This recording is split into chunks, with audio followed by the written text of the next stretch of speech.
Welcome to Season 12 of the Prosthetics and Orthotics Podcast. This is where we connect with experts in the field, patients who use these devices, physical therapists, and the vendors who help bring it all together. Our mission remains the same: to share stories, tips, and insights that help improve patient outcomes. Tune in and join the conversation. We're glad you're here and hope it's the highlight of your day. Hello, everyone. Welcome to another episode of the Prosthetic and Orthotic Podcast. And what's crazy is that this is not just another episode. This is the first episode of Season 12 of the Prosthetics and Orthotics Podcast, which means that there are, my math is not mathed too well, but a lot of episodes. So each season has 12 episodes. And so if we're into the 12th season, there's 130 plus episodes for you to listen to. And there's a few other bonus episodes to listen to. Joris is actually in Spain, but he's moving houses, so he's not available today. But I have Katie Richmond, my colleague, with me. And so Katie, what's going on? Out here working, and it's Friday, and happy to be here. Chat with some people about O&P. Okay. So we've got about a month out, actually less than a month out to AOPA. Correct. And anything that you're excited for as far as the program of AOPA, or have you had a chance to look? I haven't looked in too much detail, but I know, obviously, being an advanced 3D employee, I'm excited for all of the digital. I think they call it the digital track, that they'll have stuff every day. And also, because I just signed up, I'm going to be heading to the osseointegration. It's one of those classes at the end when everybody else is left the last 4 hours. They're like, do you want to torture yourself a little bit more? And so I said, yes, why not? Well, that's cool. And hey, the other cool thing is we're going to be actually we're going to have our own booth, the Prosthetics and Orthotics Podcast booth, Yep. And we're going to be interviewing people live on the show floor as well. So really excited about that. Yeah, and if anyone saw us last year and wasn't sure if they wanted to be brave enough to step up, drop by. And even if someone is currently on with Brent, you can always let me know, give me a card. We'll try and pull you back in. If you have any interest, please stop and talk to us. We're not too scary. So tell our audience a little bit of what they might get to see from Advanced 3D at AOPA. From us, I have an inkling you might see what we are calling right now our nitro sockets, which is an adjustable socket that obviously utilizes the Click Medical Reel and uses it's the posterior floating panel hinge that pulls in the popliteal gastroc area for adjustability. So we're pretty excited about not only the durability, but the efficiency and consistency that we can put out and help people provide adjustable sockets if they're not fabbing them in-house. Or I know personally, I had some issues with years ago with central fab, making them pretty thick, like the resin would pool around the tubing and you'd end up getting these thick, heavy sockets. So we're very proud of the thin, sleek design and a material we feel is confident to hold up to what the patients need. Yeah, I love that. And the other cool thing is we just recently got our data back on the Nitro sockets, and it's actually quite stunning. So hopefully going to be sharing more of that story along the way. But this material has more, it acts like a plastic or a thermoset plastic, but it also acts like a flexible material at the same time in its failure mode. So there's a lot to unpack there, and we're not going to do it on this episode. But if you want to see some graphs and you're on LinkedIn, go check out my LinkedIn profile, and I show some graphs of some different materials. And I think this is very, very important discussion. And it's not that these materials don't last. So ones that have a different curve, it's just that they operate in a different fashion. So I'm not saying that you can't be successful with other materials. I'm just saying that we are finding success and we really like this material because of what people do to their prosthesis. Are you tromping through the woods? Are you on, jumping off of forklifts, up and down, that sort of thing? There's an extra safety factor that I think people have to take into consideration. And I think that's what the nitro material gives us. So I'm really excited about sharing that. But we have a long-suffering guest with us today, and super excited to have Brad Matear on the show.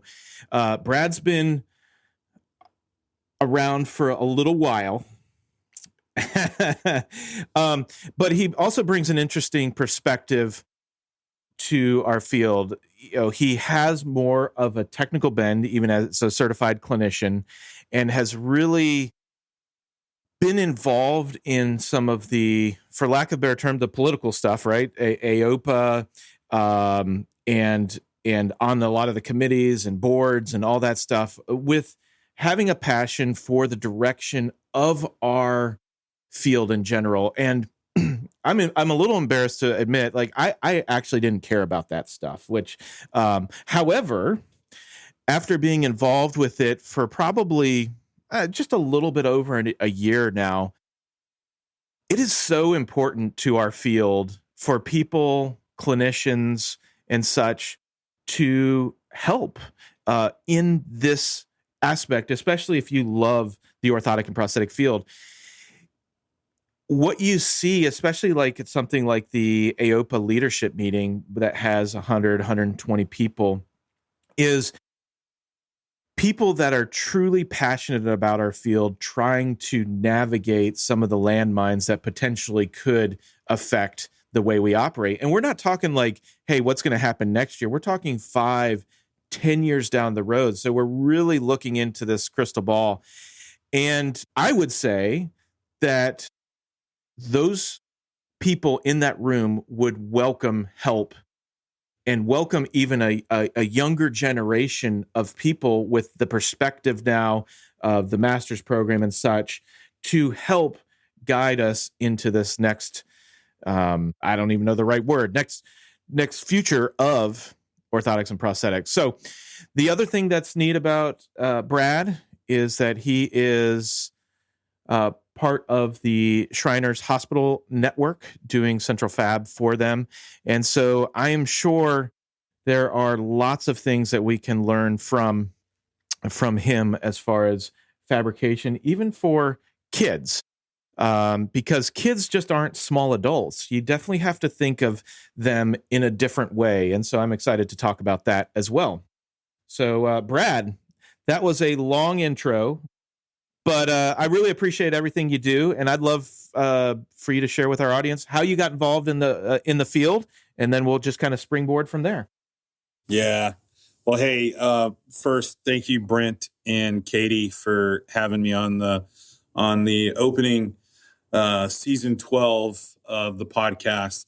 I've been watching the rise of the podcast and the growth of the podcast, and I think the trajectory is certainly on the right path. So keep up the great work, and I'm very honored to launch season 12 with you guys. Yeah, hey, I would be amiss if I didn't say that I'm very blessed to be where I'm at right now, working at Shriners Children's. For those in the community, in our O&P community, that have had the opportunity to do their residencies here, be employed here, have a touch point, be a volunteer, be a donor, whatever it is. At the end of the day, our mission and vision stay static, and there's kids at the at the center of everything we do. It's not just O&P for us. We have a full gamut of healthcare within the Shriner system. Obviously, succinctly, I'm responsible for the central fabrication of those devices. I have 2 central fabs located within the system, a 10,000 plus square feet facility located here in Tampa, where I'm anchored at. And then I have another CFAB over in Portland, Oregon, which is located within the walls of Shriner's Portland Hospital. That currently serves 4 facilities there, and we service about 15 here out of Tampa. The ability to work on these devices on a daily basis is amazing. I would be amiss if I did not say that I will put our technical team up against any technical team around the country, around the world, because, Brent, you actually said it in your intro there. At Shriners Children's, we see what people don't typically see outside in what we call the real world. Our pathologies, our morphologies, our kids that are present cases, aren't typical what is accustomed in the outside O&P world. I'm not saying we don't get our single shots and our solid ankle AFOs. That's certainly not the case. But when you're talking foot over foot prosthesis, rotation plasties, these are complicated hip discs, and just with a whole bunch of comorbidities going on.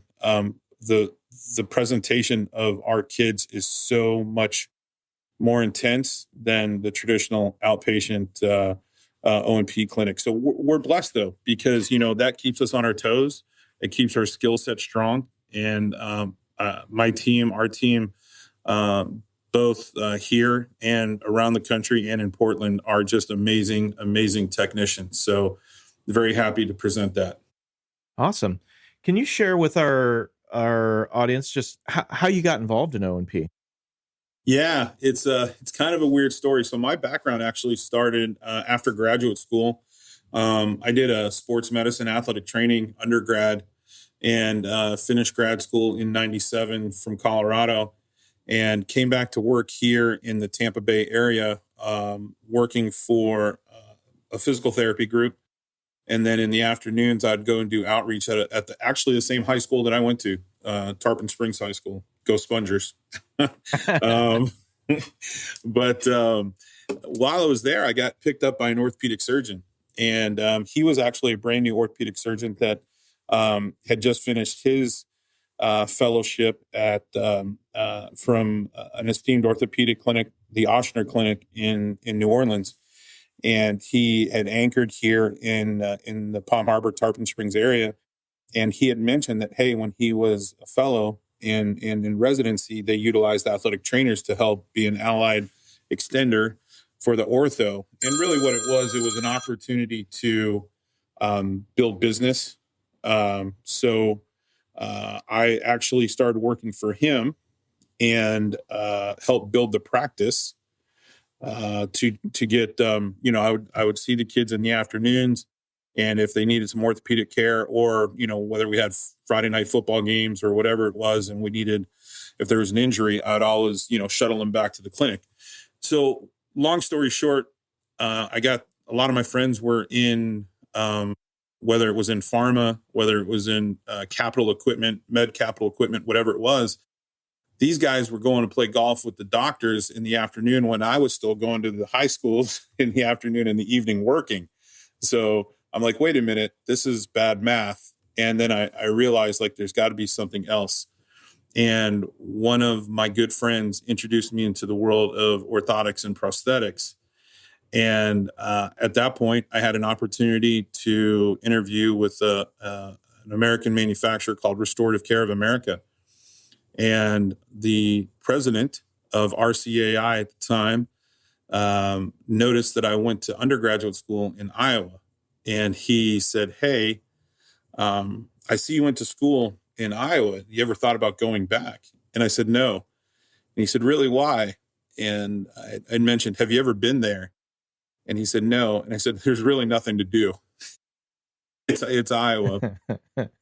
He said, I was actually applying for a job in South Florida at the time. He goes, well, look, I don't have any problem keeping people in South Florida.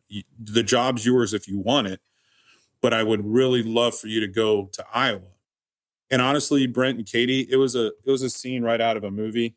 And I said, so what are we talking about? And he wrote a number down on a piece of paper and slid it across the table. And I looked at it, and look, what am I at this point? 25 maybe. And I looked at it, I'm like, wow, that's a pretty good chunk of change for, for me at the time.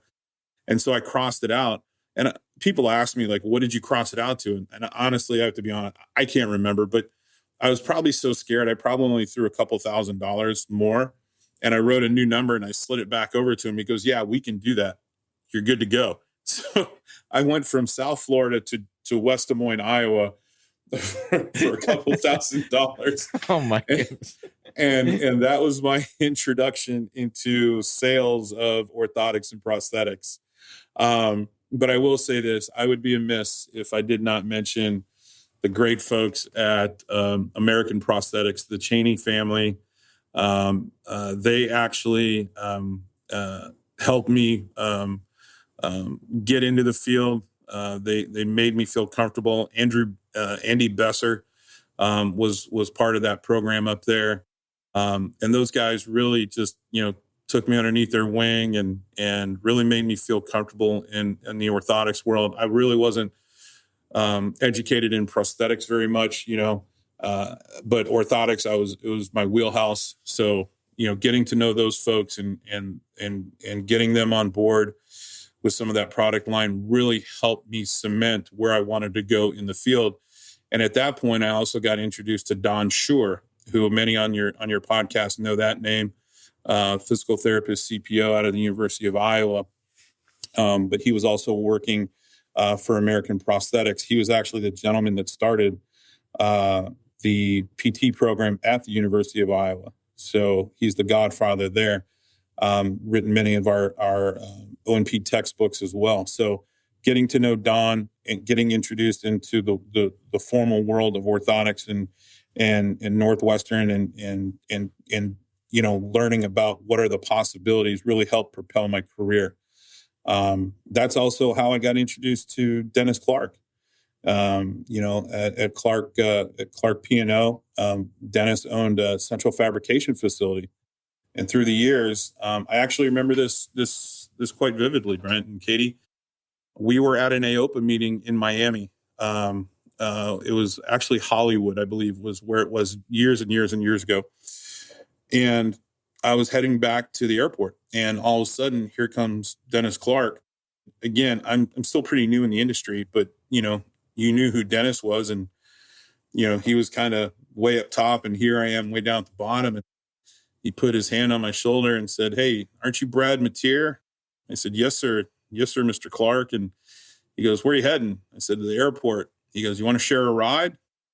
And man, I tell you what, I was tickled pink. I was like a young kid in a candy shop. And I said, "Yes, sir. Yes, sir." And actually that was one of the greatest taxi rides to the airport that we ever had, I've ever enjoyed, and got to know Dennis. And I tell a lot of people today, if it wasn't for Dennis Clark, I wouldn't be where I am.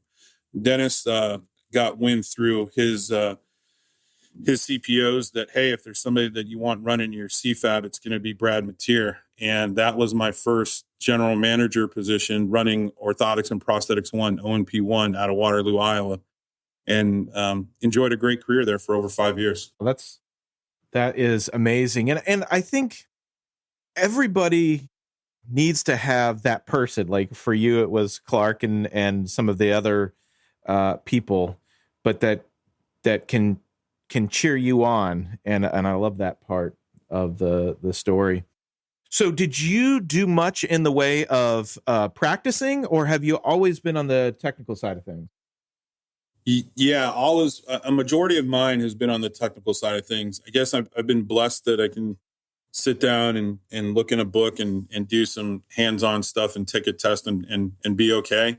I tell people, you don't want me doing any prosthetics. I'll have you walking in circles. Do I know how to make it? Yes. Do I know how to break it? Yes. But you don't want me to align your prosthesis. You know, that's just it's certainly not, it's not to the benefit of the patient for sure. You know, I've always just really loved the artisan component of what we do. Seeing team members, and I talk to a lot of folks in the industry about technicians, seeing team members, the ability to complete a task when they're not given the entire recipe, right? That's what in my mind is one of the greatest traits of a technician. Knowing, you know, hey, I can give you the front part of the alphabet and the back part of the alphabet, and they find a way to complete the alphabet in the middle. They don't need hand holding. They don't need to go, you know, hey, do this, do this, do this, do this. It becomes second nature through time and tenure, right? Through success and failure, learning from those things is what I really, really enjoy working with team members on.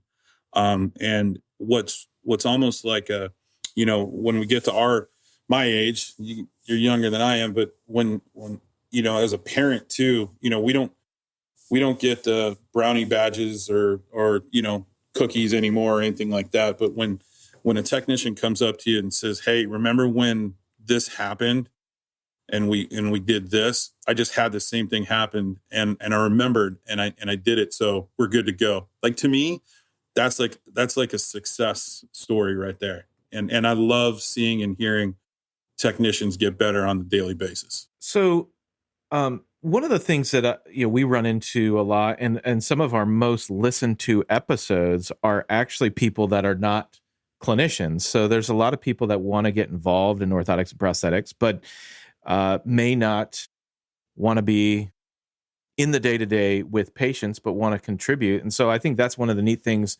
about the technical side of this.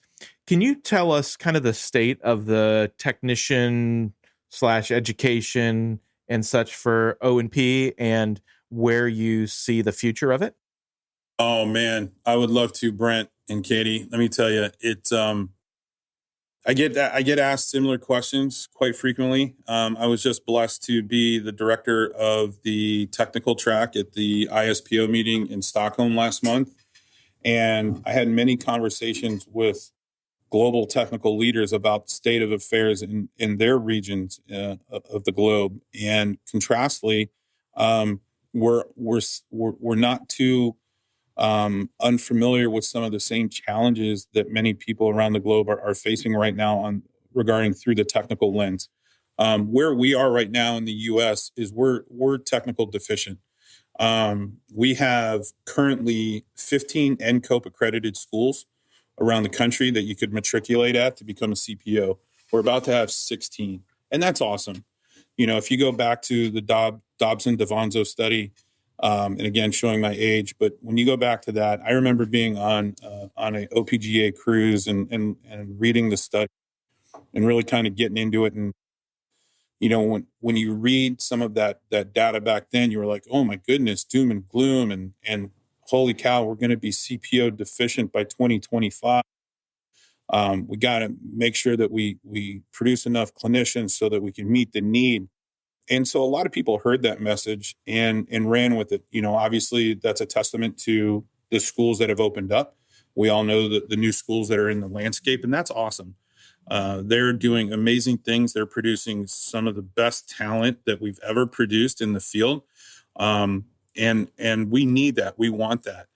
Where we have not shined is on the technical lens.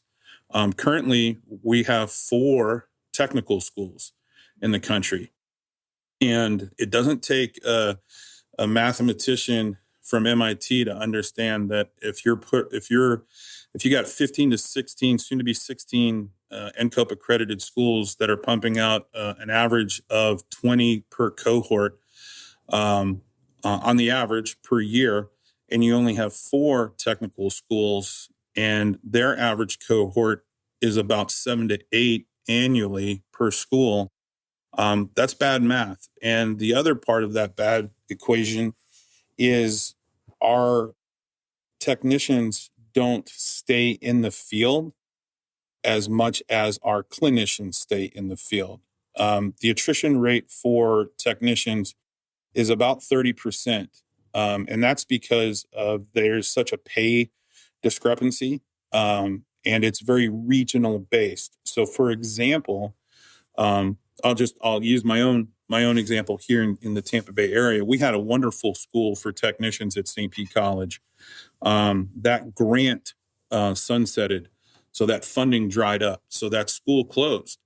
The next closest technical school for me in Tampa is Bluegrass State Community College in Kentucky, which is located just on the outskirts of Lexington. The problem, and I'm on the board at Joliet Junior College, and one of the things that we see and can share is that many of the kids that go to these technical schools are very regionally based graduates. They're not like a CPO grad that's going to go to Dominguez Hills and Mark and Katie's program and then cross the country to go work for somebody like a Falk Prosthetics down in Miami. Technicians don't do that. They're very regionally based. So when you're going to school at JJC in Joliet, chances are you're going to work in that Chicagoland area. You're not going to come to Tampa for a technical position, and that's strictly because of the wage gap that we are seeing in the technical program. So where are we? We're technical deficient. You can go on the job boards, plenty of people always asking for, hey, I need technicians, which again, people keep telling everybody that the ball is round. I'm not the one to argue that the ball is square. What we're being forced to do is refocus this technical landscape that we are in, and evolve it. And that's kind of what we're trying to do at Shriners. It's a slow process, but we have to change our methodologies from an old school mom and pop fabrication model to more of a manufacturing silo model. And that's strictly because we don't have the trained talent that you do in the clinical landscape than we have in the technical landscape. Does that make sense, Brent and Katie? Yeah, it does. I would like to know your thoughts on, and where I am coming from is I have never owned a business. I have never employed or managed any technicians, but my first job in O&P was as a technician at Riley Children's Hospital. And, it was easy for me to work essentially for nothing. I was just excited. Don't tell them, I would have done it for free, but they paid me. And, as I grew out and got more into it and experienced technicians in all sorts of different settings, from like a true CFAB to an in-house shop, the issue I was seeing was the owners or whoever was managing them were frustrated at the lack of care. And yet, for those who did care deeply, they didn't get any more money. And so it became this vicious circle of some guys who, similar to me, but maybe 30 years before, were like, well, I started as a technician and this is what I got paid. And it's like, well, that was actually now 40 years ago that you were paid the hourly wage. And, to have somebody who's young and come in and be like, I'm really excited, I'm working as this technician point. At this point, I don't know if I should go to school or how can I progress in the field if I don't want to go to school. And then it's hard because some of the people who sign the checks are like, well, they can't how can I pay them this much money? It's like, well, how can they stay if they could go work for Starbucks and they're going to get better health insurance? They're going to get all these better benefits. That's like this vicious circle, because it seems like people want technicians to care as much as we as practitioners do. And so many do, but then how can you sustain that love and passion on a salary that isn't maybe sufficient? So would you agree that you have seen that? And what is the solution? That's a great question, Katie. And to answer your question succinctly, yes, I've seen it. I see it every single time I'm at a meeting. Everywhere I go, I talk to technicians, and one of the most important things that we discuss is wage gap. Entry level to seasoned technician wage gap. And when you go to a clinic these days and you actually spend time in the lab talking to the fine folks in the lab that are fabricating these devices, the happiest technicians are the ones that are being taken care of by the ownership. Definitely. The ones that are respected, the ones that are paid, appropriately for their skill set, and the ones that are given opportunity for advancement. I got interviewed years ago, and I use this analogy, and I kind of go back to it quite frequently, and that is, we're in this advanced world now and this was at the beginning of the assistant credential discussion. We're evolving into this assistant credential, and that's great. I love it. I think the world about it. It's going to be very valuable for our field. But I also talked to the folks when we were generating this about using a restaurant analogy, and that was front of the house, back of the house. There's people that are in the front of the house, clinicians, that you do not want in the back of the house, the lab, right? There are wonderfully talented clinicians that couldn't fabricate their way out of a wet paper bag. But conversely, there's also wonderful, talented technicians that you don't want in the front of the house in the restaurant, right? That's just not who they are. They like being in the lab. They like getting their hands dirty, or they like thermoforming, or they like skiving or bending metal or whatever it is. That's back of the house stuff. So I look at the happiness of the team members. I see them being appreciated, and those are the people that stay and are vested in your company. When you treat them right, pay them right, respect them, they're not going anywhere. And that was always one of the pullbacks, on ownership was like, I'm going to teach them up, and then they're just going to leave. I mean, that mindset right there, of that attitude right there, is just so old school, right? Like, I will never stop somebody from bettering themselves. If I train them and they say, hey, Brad, you know what? I think I'm going to take this leap. I think I'm going to do this. Hey, good luck. Let's shake hands. Let's wish you the best. And you know what? Let's stay in touch and let's grow together. A lot of business owners back in the day were so worried about training and spending time and then losing the technician. I would come back to say, what guardrails did you put up so that technician, when got asked to leave, would come back and say, hey, you know what? Thanks for that offer, but man, I'm really happy here. And here are the reasons why I'm happy. Does that make sense? I love that.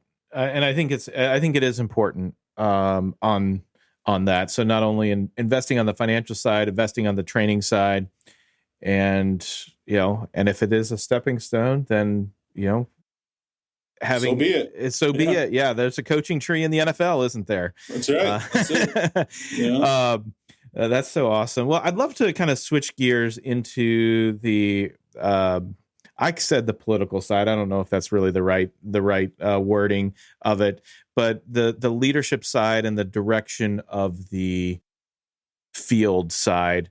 How did you start getting involved in it, and why did you feel like that's important? Oh, thanks, Brent. Back some time ago, I was working with the likes of Tony Wickman and some of the team members in Opta. And that's kind of where I got my initial exposure.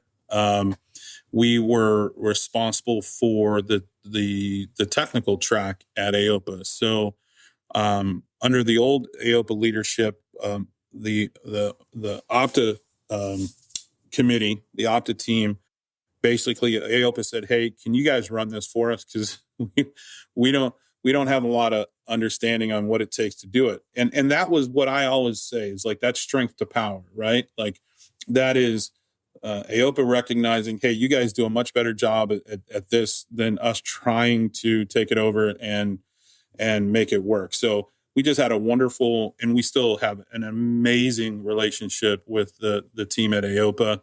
I know Tina, our old director, is probably sitting on a beach right now enjoying an adult beverage with an umbrella in it or something like that. But her replacement Ashley is amazing to work with. We're all like family because we can ping off each other. But early on, it was Opta, and we took over the tech program, and every year it becomes harder and harder, Katie and Brent, and you guys can understand this. It's from a clinical lens, it's not hard for me to jump online or to ask a manufacturer on the latest and greatest, NPK, latest and greatest carbon fiber energy returning K2, K3 foot, right? Like all that data is out there. Like it's amazing how much stuff is at our fingertips for clinical. What's really hard is to get relevant technical information and then also have it so that it can be presented and absorbed by an audience. A lot of the team members that we've have been blessed to have present at AOPAs have retired. Some of them, unfortunately, have passed away. So I say that quite frequently is every year the technical side is losing more than it's gaining. A lot of that, we've all worked with those super techs, right? I call them, I have one here in Tampa. We've dubbed him Yoda because he's amazing. He can do all things. He's from soup to nuts. This guy for over 42 years has been a technician, 39 of them with Shriners. And, he grew up in the lab as a young man. So that resource over time is going to retire. And we just hope that information is getting parsed down to the next generation. And then we're hoping that the next generation stays as long as he does. But we're not seeing that data right now. We're seeing a lot of these folks come into the field, lasting 5, 6, 7 years, and then departing the field. So hope that answers your question. Yeah.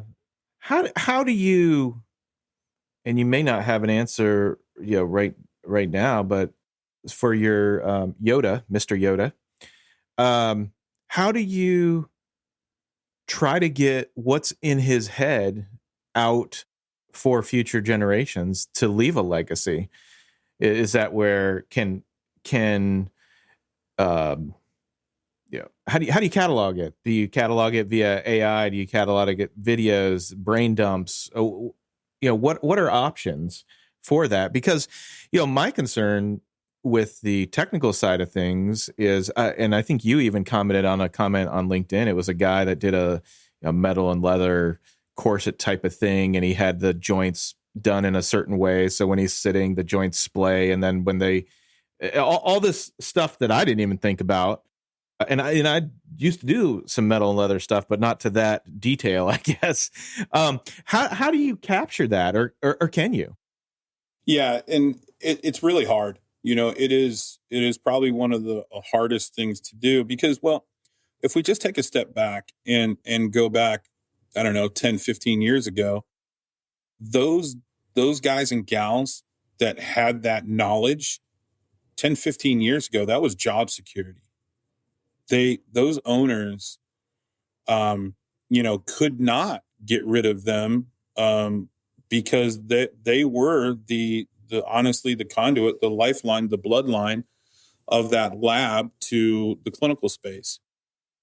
Progressing forward, we look at how do we get this information out of Yoda down to my younger generation, and really what we're doing right now is cross training. I put people into he actually loves thermoforming.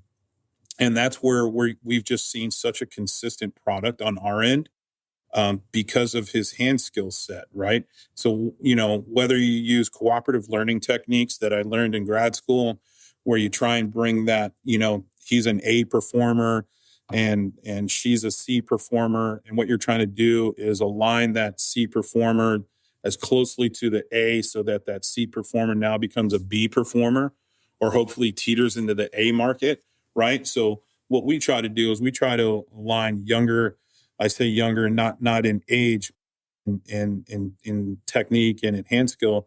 We try to bring these other technicians in and work alongside Yoda so that we can get some of that hand skill passed through.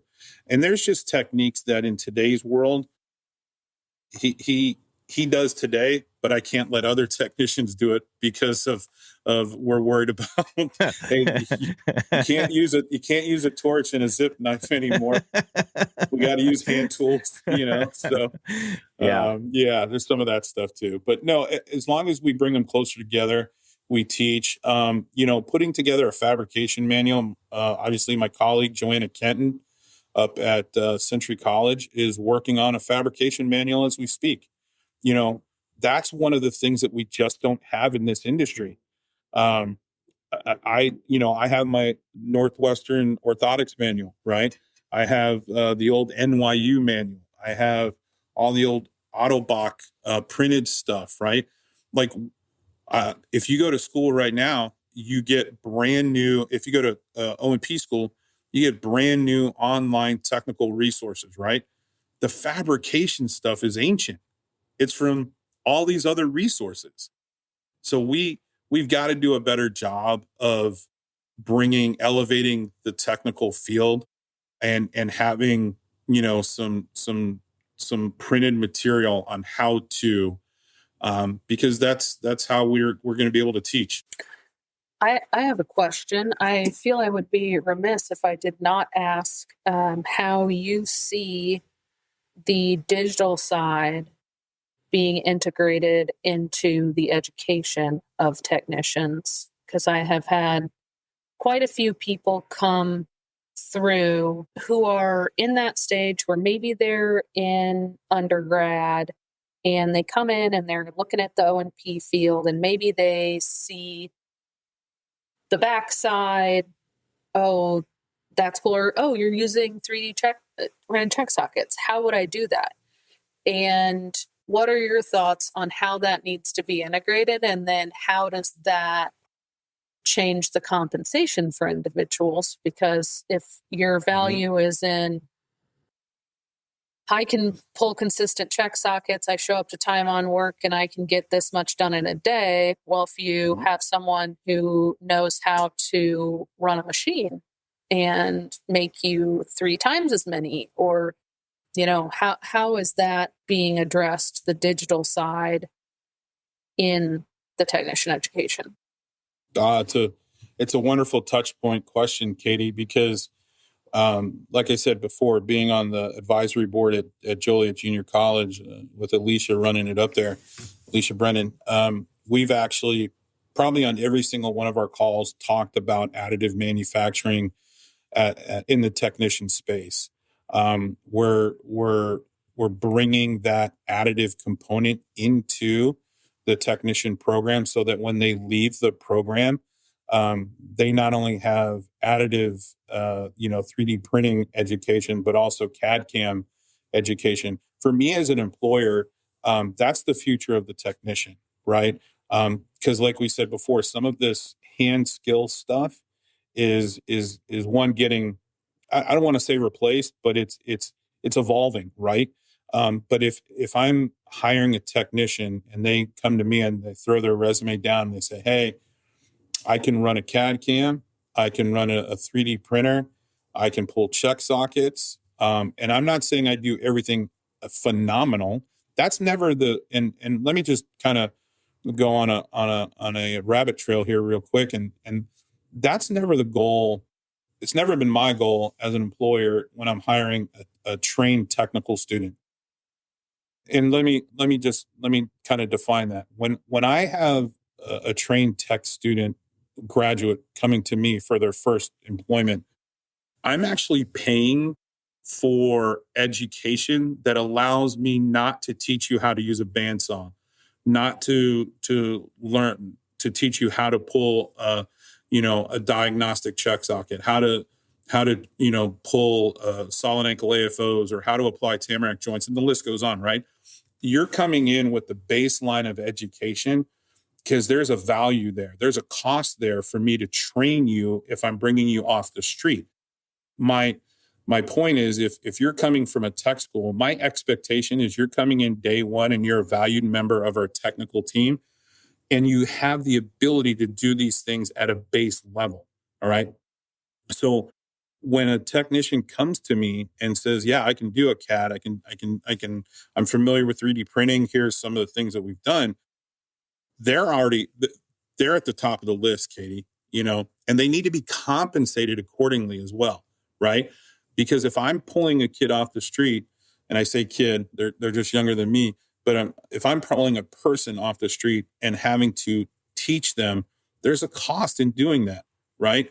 Now, I'm investing in you. I'm going to teach you, but this other person that vested in themselves to get better so that they could go into the workspace and be a viable member of an allied healthcare profession, they took that leap and they're vesting in themselves. They should be rewarded. And unfortunately, not all employers think like I think. But where do I think it's going? I think it has to be included in each and every single technical program going forward. I also believe that the manufacturers of the 3D printing, I know some of them have some online tutorials, but to me, a lot of these folks that are in additive and are in CAD are on the computer anyway. Let's put the tutorials out there so that they can learn and so that they can immerse themselves in that education. Does that answer your question? Yes, it does. Yeah. Thanks.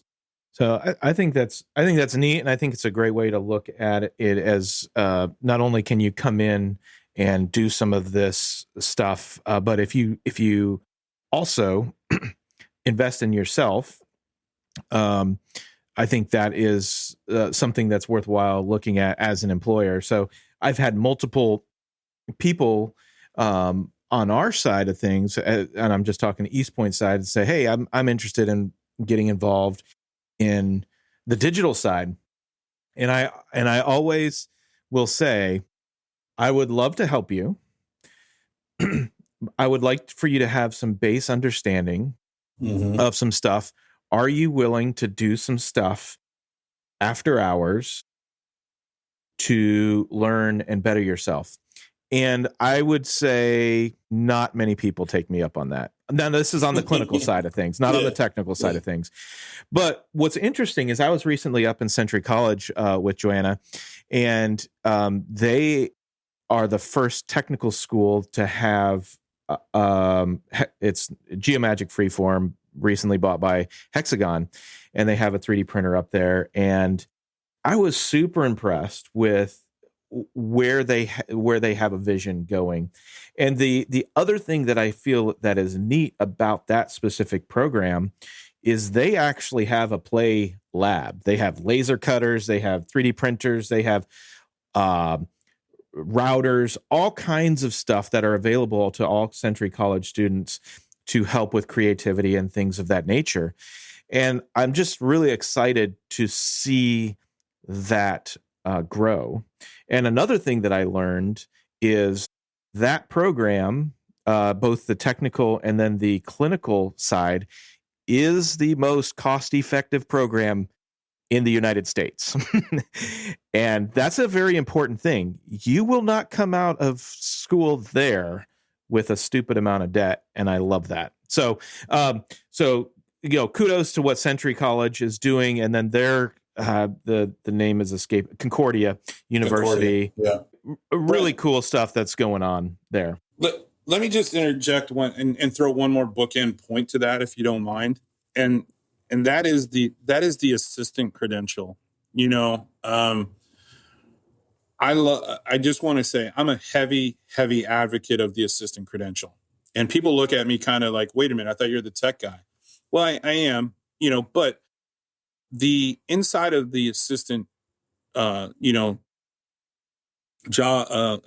of practice, is that of a technician, right? So where I kind of sense this is going is more of we really want to stress this allied healthcare model, and it's the examples include like a PT to a PTA, a dentist to a dental hygienist, right? An MD to a PA. So I look at our model, and I'm looking at these younger folks that are coming out with these master's CPO degrees, where they have engineering backgrounds. They can do more with less, right? And really, your grandma and grandpa's lab CPO, business, including 3,000 square feet and a lab and ovens and all this, accoutrement, right?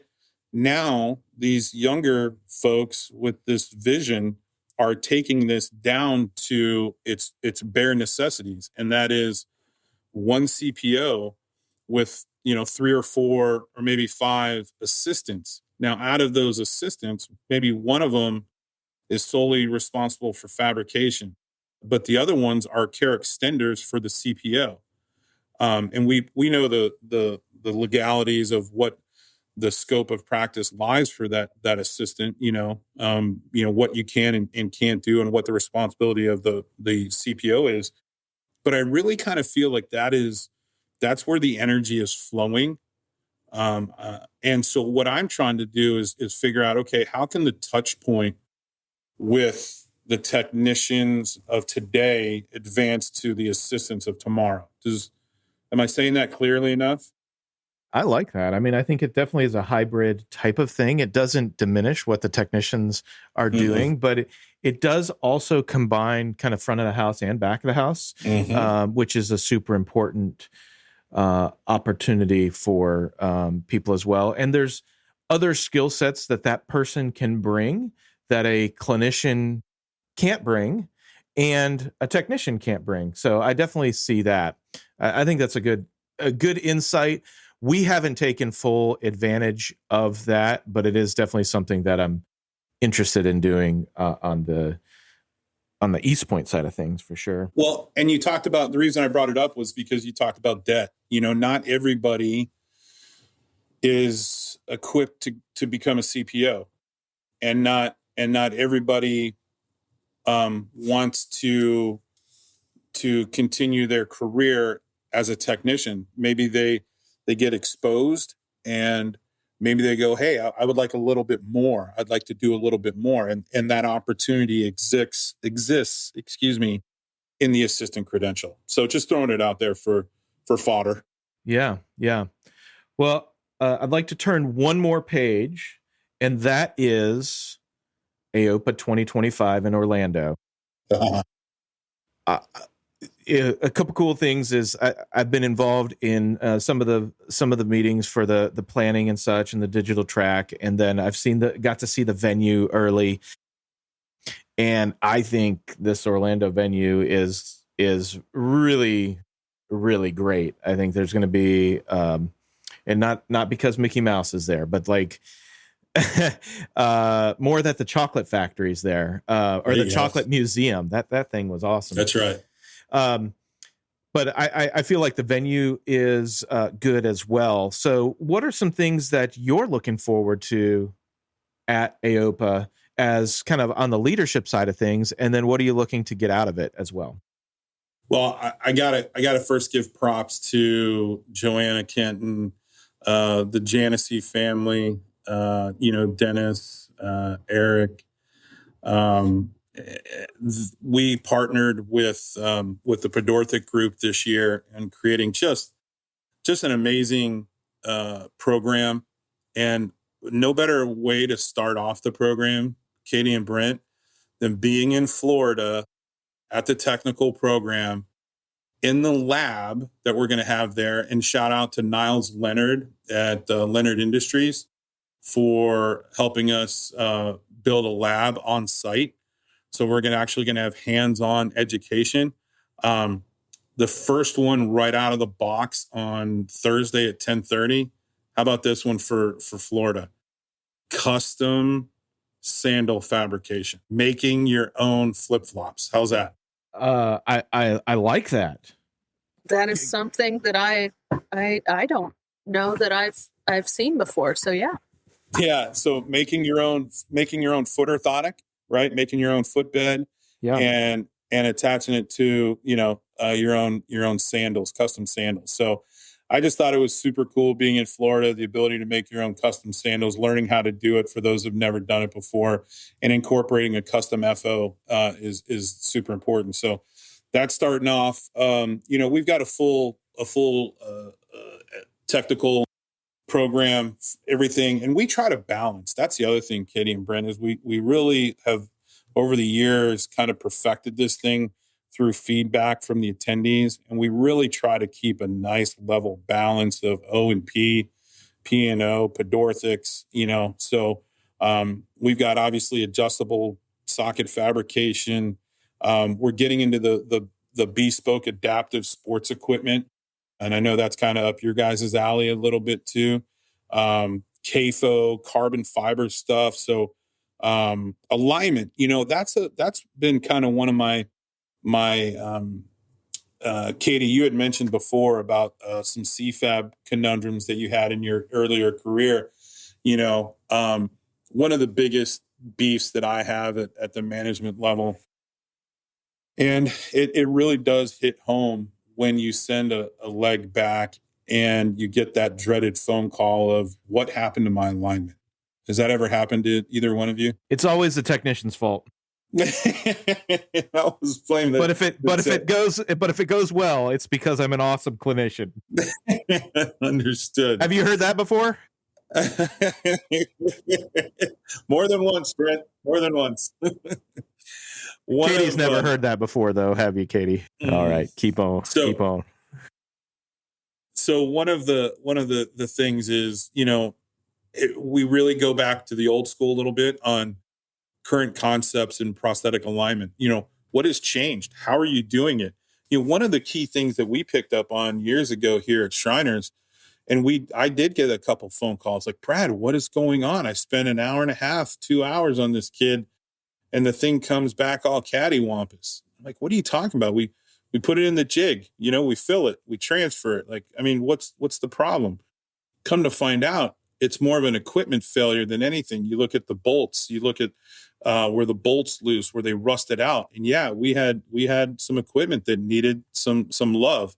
Not every technician is as talented as the next when they're pouring plaster into the lockdown, socket, and plaster goes dripping everywhere. I'm sure that's never happened to either one of you. And over time, it just eats at some of those bolts, and we were losing some alignment because of bolt failure. So we're going to talk about, current concepts and how to achieve good transfers, good alignment.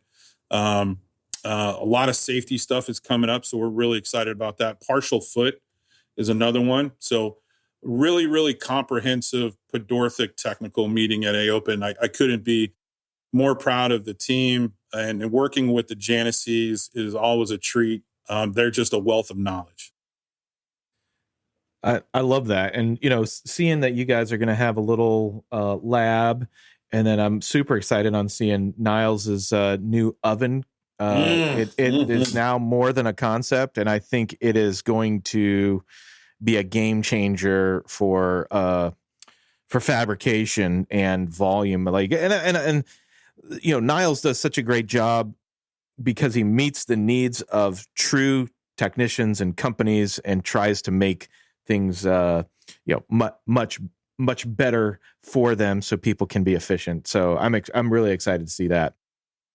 We had the ability to test the oven here at Shriners, and we were very impressed. Very, very impressed. The ability, I know it's never happened to either one of you, but sometimes our attention at the oven level gets taken away for some reason. Never. And the next thing the next thing you know, there's polypropylene on the bottom or copoly or whatever. Heaven forbid it's a foam or Surlyn or anything like that. But Niall's oven is amazing in that it's kind of like a sous vide machine for plastics, I call it. It gets to a temperature and it holds it. And it holds it, where the sides are still conceptually rigid, but the plastic is set off and it's at a melt temperature. So we were very impressed with the oven when we had it here, and I really look forward to working with it in Orlando. I'm going to have to talk to Niles about you get to see it before B. That's a problem. No, I love that, and I mean that's a cool thing. My one oven story is technician. Always blame the technician, but had left a piece of foam, P-Lite, 3/4 inch P-Lite. They were in, and it was smoking like crazy. So you always wear gloves, right? When you go take out molten lava, a foam out of the oven. Well, I wore one glove, and I went in and grabbed the foam that was literally dripping. And as I turned, it was so flexible, and somehow it caught the back of my other hand and stuck. And I still have the scars on the back of my hand, stuck and just kept on burning and burning and burning. It was the worst feeling I have ever had as far as, having a prosthetic injury, I guess. Those foam burns are no good. Not at all. Anyway, that's my. I'm sure you've got plenty of stories. Do you have like one that just sticks out of your mind that might be funny now, but it wasn't funny at the time? I'll go first. Go for it. I'll go first. Very first day of my first residency.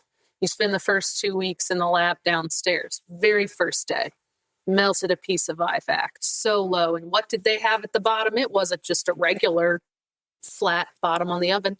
There was a grate. And so I spent the afternoon trying to undo my mess and pull the Vivac out of the grate. So, strong start, only uphill from there. So we had one pretty recently, and Joanne Canis, my boss, CPO and director of POPs here at Shriners Children, she says, whenever you're gone, that's when things happen. It's like Murphy's Law.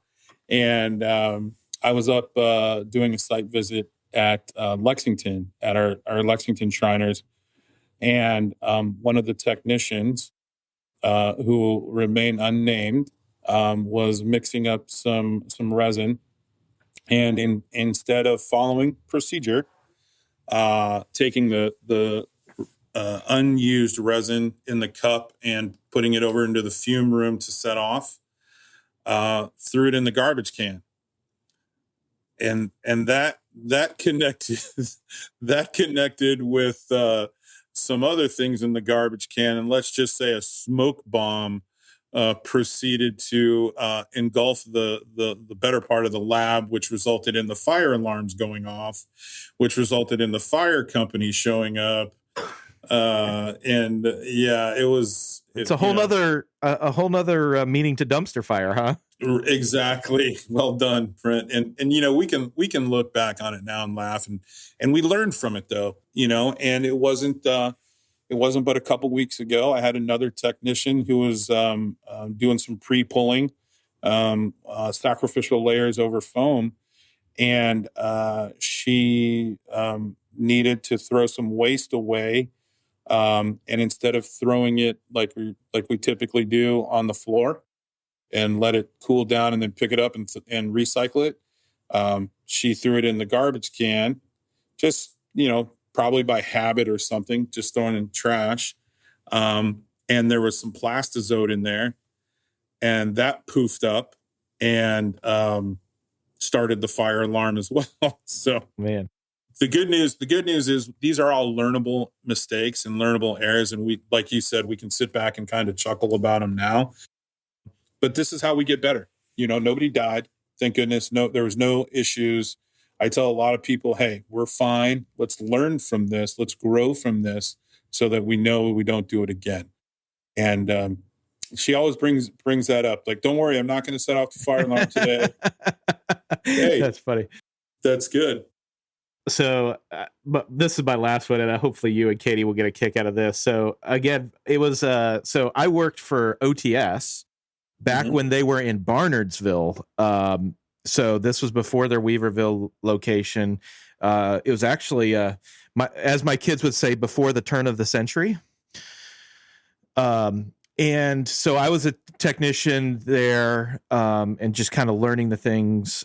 And my job was they kept molds for 90 days, and my job was to break out the whole boneyard for the 90 days and put them into the dumpster. And I thought I did a really good job. Filled the dumpster all the way up to the top with plaster. Garbage truck comes. He pulls up, puts the forks in, and the whole backside of the dump truck comes up because the dumpster was so heavy. And so he was not happy. He marches into the person and said, "Hey, your dumpster's too heavy. I can't do anything. You better get somebody in there and start unloading it so I can." So literally I had to unload probably 2/3 of the dumpster out. He dumped it. I had to load another third in. He dumped it again, and another third in, and dumped it again. But I'll never forget that. So, awesome. Trick for the technicians: don't fill the dumpster up all the way. Right. If you're assigned to clean out the boneyard. Well, you know what? Now we're using foam because we're using a lot of CAD CAM, right? There you go. Yeah. That's it. So, all right, Brad. Well, hey, thanks so much for your time. Thanks for what you do to advocate for our field, for the technicians, for clinicians. We really appreciate you. And I know that our listeners will get a lot from this episode. Hey, I really appreciate your guys' time. Can I take a moment of personal preference and just out of respect to Mother Earth, please do recycle your plastics as best you can. Talk to your local waste management people. See what opportunities are there for plastic recycling. And I would ask that if anybody knows of a way to recycle our carving foam, if there's any engineers out there, is there any grad students working on projects? I would love to know where we can send this foam other than the landfill. So just a little nod to Mother Earth there. And again, thank you, Brent. Thank you, Katie. It's been a wonderful ride, kind of looking back a little bit, but also looking forward, and keep doing what you guys do great here. Really love the podcast. All right. Thanks, Brad. And I think that's a good thing to do, is really take a look at how do we care for the earth, and how do we make the most out of recycling things. So yes, if you're an engineer or something, and you have some ideas on how the foam side can be taken care of, that would be amazing. Well, Katie, thank you for being on as well. This was great. No problem. It's my pleasure. And thank you for listening to another episode of the Prosthetics and Orthotics Podcast. Have a great day.